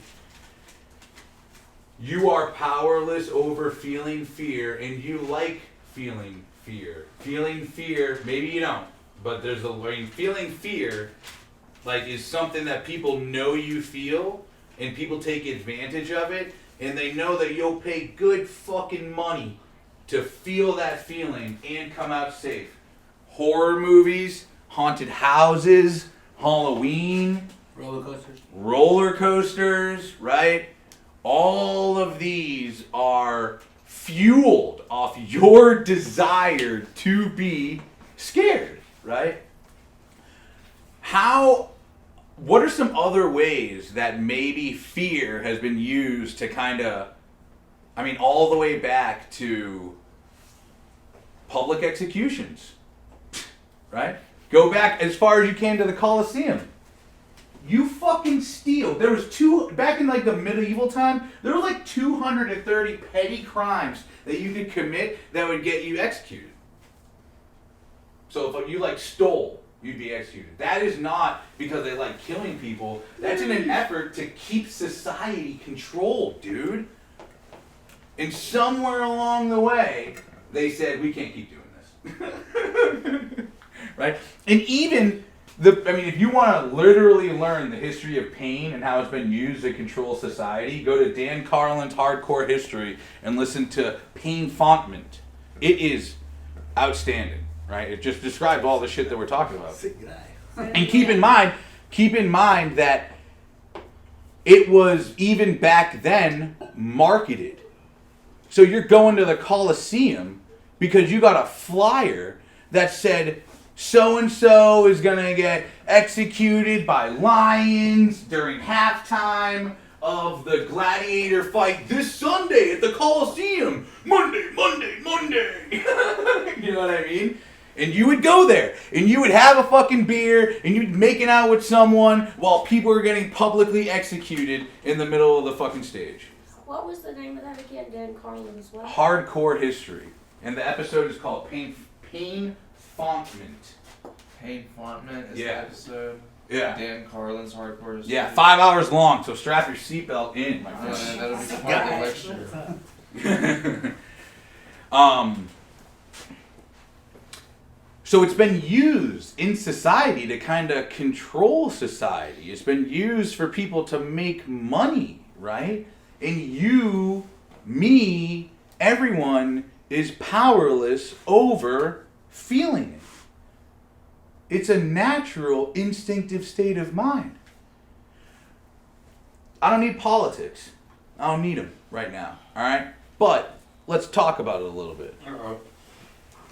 Do you think any fear tactics were used during COVID? Yes. They're always used in any time. Media. Using fear, the news, The weather. the weather. Political tools you could ever have. Dude, you turn on the TV. They're trying to get you scared to what? Go buy shit. Yeah. Big storm, milk, eggs, bread, go buy it. Ice cream too. Yeah, fear Toilet paper. People freaking out buying toilet paper. People freaking out getting vaccinated, right? Shit like that. And keep in mind that is fear a feeling that's been around since humans have existed? Yeah. Is fear something that kind of isn't going to go away? Yeah. No. You see what I'm saying? So we got to kind of learn how to manage this, how to understand it. And maybe the fear is a good thing. Or you could channel it and then make money off of it. Yeah, that's what they're doing. That is what they're you can doing. You can get onto that side of it too, you know? Now wait, so let's say the feeling is the same, right? What is the difference between, why am I not scared of going to a haunted house? Because we know that It's there's not nothing real. It's not real, right? It's not, I paid money for this. I know you're not gonna touch me. I know you're not gonna. I know your chainsaw isn't real. No, your chainsaw isn't real, right? But if you didn't pay $25 for that haunted house, and you seen some guy at night walking around with a chainsaw, you might feel a little bit different about that situation. Now the feeling may be the same, but the difference is the feeling doesn't go away. Like when I'm afraid and I'm like at a haunted house, the feeling goes away. I know I'm going to be scared for a specific amount of time. I know that I can openly and freely be scared without anything bad happening, right? Yeah. Versus those other instances. I don't know what's going to happen. I know the outcome is I'm going to be safe too. I don't know what's going to happen with this guy wielding a chainsaw. I've never seen, I didn't pay $25 for this, right? You ever seen something so scary that is so, you ever seen a scary movie and have to say, it's only a movie?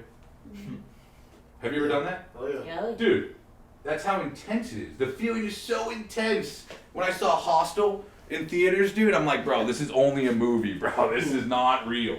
What did you see? Hostel? Oh, when they cut the Achilles tendon, that's the worst. Dude. Oh, I didn't see that. Yeah, so it is, I saw it in theaters and I was like, It was- wish I didn't. Early You know? 2000s, I believe. Now, now being scared, is it, anybody like it? Anybody enjoy being scared? Sometimes. Well, I love it. yeah. I like it, yeah. Like, if we're talking about roller coasters. Roller coasters. Yeah, I'm good. Yeah. Love the adrenaline rush. Love it, dude. Scary movies. No. Haunted houses. No. Right? I like that type of stuff.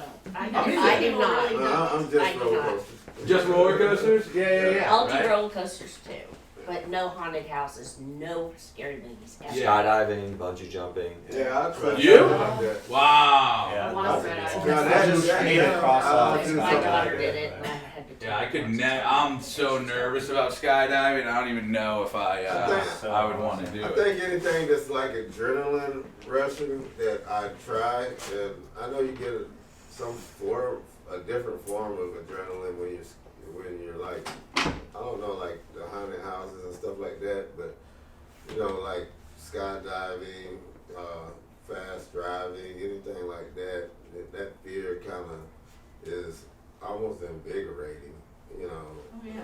I mean, like even like at Six Flags, you're up on the high swings, and you know it's just you and a rope and you and some chains and stuff like that. Do you believe All that? right. Do you believe that same feeling is possible when you overcome your everyday fears? Yeah, I mean I feel good, you know. Just every day I get up and come here, and I'm not afraid. Right now, I'm not afraid of relapsing, and I don't know. That could be delusional as well. The feeling you feel before you get on a roller coaster and after you get on a roller coaster is the same feeling you're gonna feel when the opportunity or the desire to use comes on and you stay sober. I'm gonna tell you that right now, dude. If you have that feeling that you want to get high and you use, shame's gonna come on. That's it. From what I see, dude, that's what it is. You know what I mean? But if you don't use, it'll be fear. Oh, The adrenaline. No, it's adrenaline, and you overcome that Yes. fear. That's what happens. You see what I'm saying? Like, imagine. I always use the example of if we're all going skydiving, we're all on a plane, everyone's jumping off, and you don't. We're gonna get down to the bottom. We're all gonna be down there, and you're gonna have to fly down, and you're gonna have to sit there with the decision you just made, and when you get back down, everyone's gonna be like, yo, dude, skydiving, and you're gonna be like, oh, this is really fun. Yeah, I just couldn't. I just got so scared. It's like, yo, we've been looking forward to this. This is like the thing we've been doing, you know? We pay for this. We've been talking about this. How are you not gonna do that, you know? And that same instant, it doesn't matter, that same, we'll call it a cycle of emotions, happens regardless of the circumstance, the mood, or the relationship, especially when it comes to fear. The feeling's the same. That's how I felt about my friend. I was like, dude, we went through all this to stay sober. What the fuck? I'm like, dude, we don't go to these classes. You know, I don't go to these classes. I'm not staying in sober living just for the hell of it. I mean, I'm not. I like that I'm meeting some people and everything, but it's not that fun for me to just be here. I mean, I'm here for a reason. Bro, it's not fun for me to pay my bills, but I don't want my fucking lights to turn off. Yeah. But I pay them. I'm more afraid of what happens if I don't than what happens if I do. Right. You see what I'm saying? So you may be more afraid of what happens if you don't come here versus coming here. You see what I'm saying? And some people can be here and feel totally relieved, stress-free, no fucking problems. But the moment they walk out those doors, the fear sets in. They're scared, they're nervous, they don't feel confident in their decision making, right? It's safe. Safety is the key to overcoming fear. Safety. Having a safe plan that is, by your and everybody else's standards, the most likely to develop the outcome that you want, okay? And that's what works best, you know what I'm saying? As far as I can tell. But you want to have a safe plan, you want to have a safe outcome, and if you have a safe plan and a safe outcome, then there should be no fear associated with it. Like, you know you're going to be okay. You know it's all going to work out. And the only thing that's going to fix the fear is understanding the belief system and confronting the belief system, right? And we're going to talk all about this next week, but I'm the one who has to determine whether or not this is scary or not, right? Like, should I be scared of this? Should I be afraid to go to rehab? Should I be afraid to, like, share openly and vulnerably with my partner? Should I be afraid of, you know, telling this coworker or my boss that I'm in rehab? Like, I don't fucking know. You know what I mean? It's up to you to kind of figure that out. And there's ways in figuring that out. Number one, talk to people. Look at the situation from a realistic point of view. And secondly, is whatever decision you make, go with it, dude. Boldly, courageously, bravely. That's the opposite of fear is courage. Bravery. I posted this thing on Facebook yesterday that was a meme, and it was like when you steal your grandfather's OxyContin, and it was a missed call. It said like missed call from grandpa, and then it was a text message from grandpa that just said coward. You know what I'm saying, dude? And it's like, yo, that is what fear does. Is it keeps people in the foxhole, keeps them there, right? I'm not saying you're gonna survive if you come out of this foxhole, but being in the foxhole is guaranteed problems. You know what I mean? So whether I'm getting out to run away or I'm getting out to run in, you know what I mean? Like, I have to confidently and boldly make that decision, you know? Most fears come from physical problems, right? So a lot of people have fears around, we'll say, and this is the type of information that we're gonna retouch again on Thursday. A lot of these fears we have are snakes, right? Because they're dangerous, likely to cause pain, and a threat. What makes a fear of the feeling of fear is the stimuli is dangerous, likely to cause pain, and a threat. A gun, right? And your body as a whole, this is evolutionary, right? And they have a lot of science on fear now. They can actually tell you like what is happening to your body when you're scared. There's a whole system. Like, the opposite of the fear system, which is like adrenaline, is sleeping. So your body gets into these 100 state or a 0 state. The 0 state is the parasympathetic nervous system. So para is like paralyzed. You're in a paralyzed state where you're sleeping. That's, first off, the super dumb. Like, evolutionary. To sleep.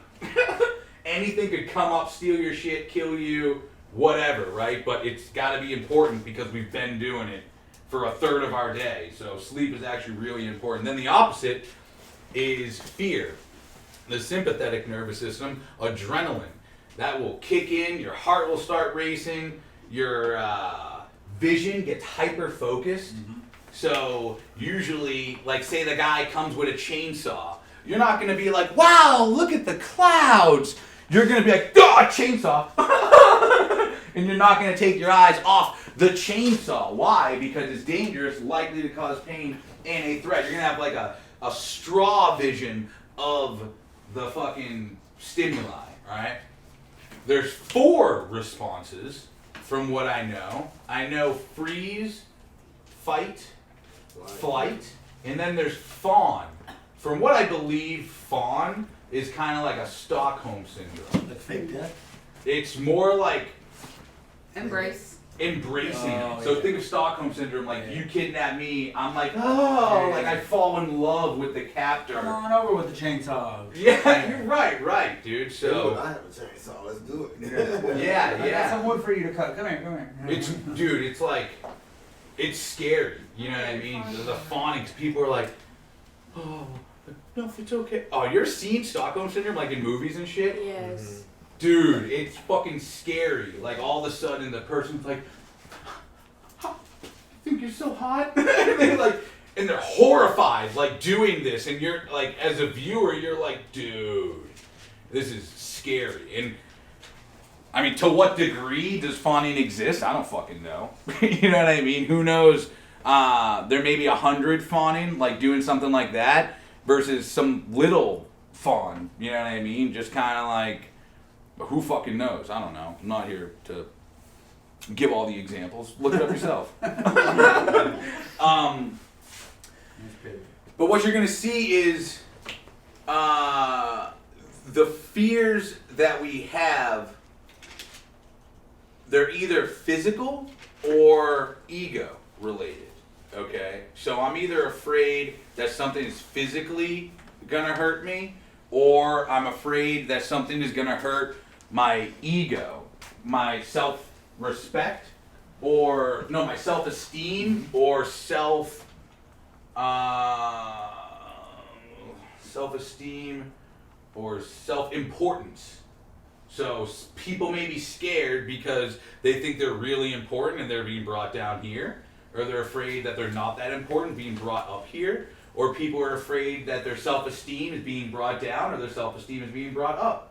Okay? And people are afraid to engage in situations that may yield one of those outcomes, right? Why? What may be the fears associated with that? Why would someone want to make themselves seem less? Why would someone want to make themselves seem more? Why not just be you? Right? Like that fear, say I'm afraid of, I always use the example of going over finances with my fiance, dude. Those words, I just noticed how close those words are, fiance and finances. Maybe they're fucking correlated.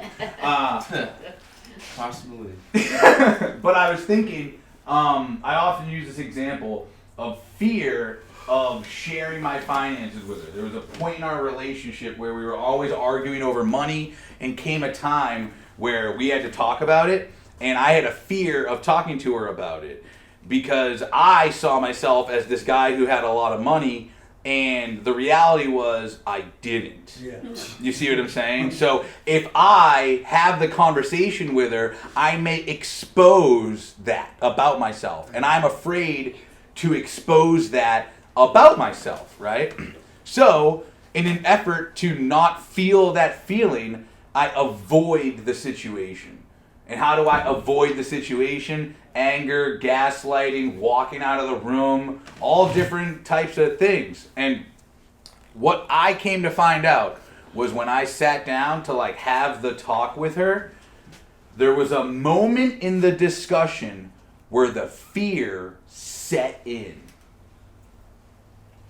There was one sentence that she said where the fear, you feel, once you know that, once you have this relationship, you will feel it set in. And you're like that's what I did. I was like, I'm gonna fucking kill this bitch. I was like, I'm gonna fucking lose it. I remember like feeling that feeling. And all of a sudden I was like, because what she said was, fine, let's do a budget. And if we do a budget, it's gonna expose it. You see what I'm saying? Like from that behavior, there's no hiding. So I had to say, fine, let's do a budget. And I had to change my belief of like, what were some of my beliefs? She's gonna leave me. She's gonna take the money I do have. Yeah, right. She's not gonna love me anymore. She's gonna take my money. You know, she's like why would? That's what's gonna happen. And what's my idea of that based upon?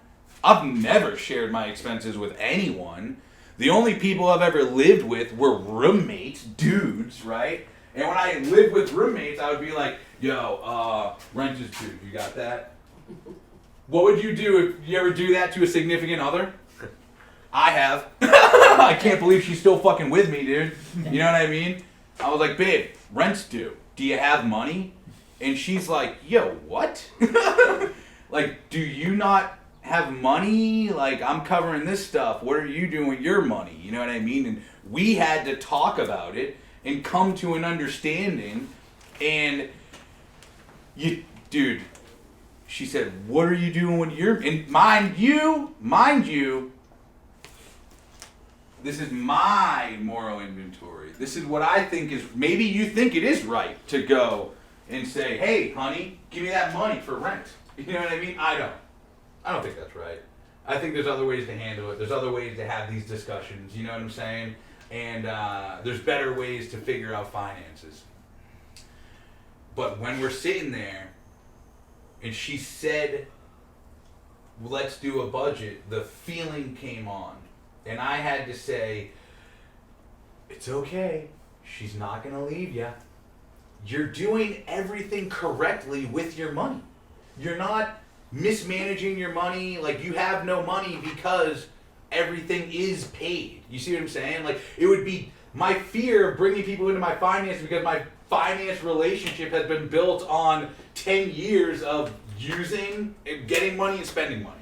You know what I mean? Which is the same pattern that I had back then, but the spending money was on things that were good for me, that were supporting me. You see what I'm saying? So I had this distorted fear perspective on what I'm doing, even though what I'm doing is healthy, it's right.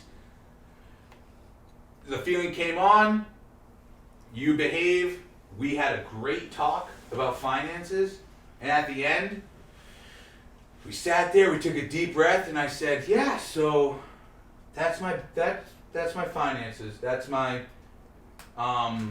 budget. And she said, wow, so, you know, maybe, and this is where people get scared, right? Okay, there's your finances. Maybe you could save this much money. Maybe you could stop doing this and do this. And now she's telling me what to do with my money. And I started to get angry, but I just said, yeah, you're right. Because she's right. She's correct. I could do that with my money. I should do that with my money, right? And I could be afraid. And the same fear could come in all the way at the end of the discussion. But I had to say, yeah, you're right, I could do that with my money. I will do that with my money. As a matter of fact, I'm going to let you know when I get it done. And I kept her up to date with the plan, kept her involved, and now we're consistently involved in each other's finances. And at the end of the whole discussion, I said, yeah, I'll keep you involved, I'll keep you updated and all that. And we were like, okay, cool. And I go, okay. Want to do your budget? And guess what came from there? She had a shit ton of money. Fear. No, just fear. You see, then I saw my fear in her. And I was then in a position to say, it's okay, babe. We can do this. We're going to do this. You see what I'm saying? The fear that I have is just imposed on her fear.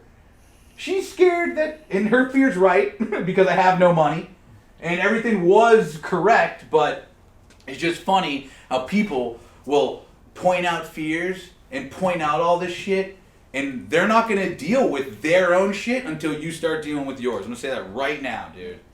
You need to change, and once you change, other people will start to change. When they see you don't respond the way you used to.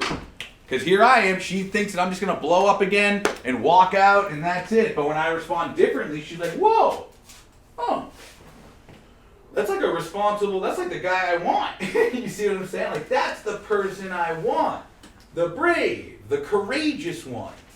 That's like the people who get really defensive or upset over something, oftentimes because it's a reflection of themselves and they're not willing to address their issues, but they see somebody else doing it and they're really mad. You ever seen that? Yeah, you ever been jumping off a cliff with someone and you go, bro, you go first. I'm thinking You know about, what I like, mean? this person who gets really mad that someone's. I know this personal experience. The person who was doing drugs at the clinic was really into catching somebody else doing drugs. But the irony is they were, but it was like either a reflection from their own issues or they like a misplaced sense of justice. I don't know. But it's like, and then you find out that person's doing it, you're like, okay. It's hypocritical, but it's like a reaction. But they don't want to get caught. Right. So they're gonna find somebody else. That, or if I put the blame, if I put my focus on somebody else, I won't have to focus on myself. So now I'm gonna wrap you up with one last thing. I'm gonna give you the easiest thing to understand fear is future tripping. If you have a negative view on the future, you have fear. Negative view on the future is fear, aka anxiety. Anybody in here like I got mad anxiety? Yeah, that's because there's some shit going on in the future that you don't have a good plan to fix. If you had a good plan to fix it, like say a lot of people have anxiety about bills, bro. Okay, if I gave you $1 million, would you still have that fucking anxiety? You see what I'm saying? So, alright. What? Well, no, I was just thinking you would find something else to be anxious about. Right, I mean, right. You would go, okay, got that taken care of. Now I'm worried about my health. Yeah, but you see people I feel called out. who same thing, right? Oh, now I have money, I can pay my bills. I'm gonna put it on auto pay. And then they have anxiety about the auto pay coming out on time. Is it gonna happen? Is it blah blah blah? And they just spiral. Oh, I'm sorry. They just spiral down this anxiety, fearful, negative outcome state.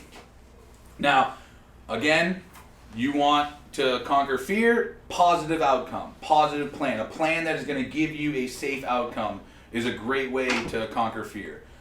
That's all I'm going to give you guys for today. When I come back on Thursday, we're going to dive deep into fear. We're going to do the inventory, the activities associated with it. We're probably going to save for next week. We have the fear walk, and we have two different types of fear walk. One is the fear walk, and then there's walking with fear. So there's two different ones. Yeah.